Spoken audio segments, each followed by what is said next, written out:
Magandang umaga mga kabalaybay.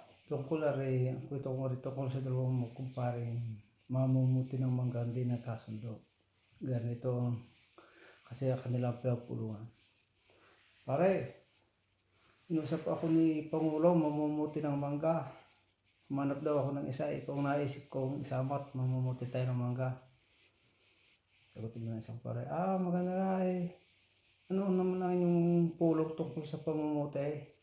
Sumagot ulit yung sa kumpare. Gani pare, pag sa ikatlo daw ang parte ng mamumuti. Pag nakatatlong kaing, isang iyo. Sabi ng kumpare, nakaw. Ay hindi ako dakordo diyan, hindi ako pwede sa pulong na yan.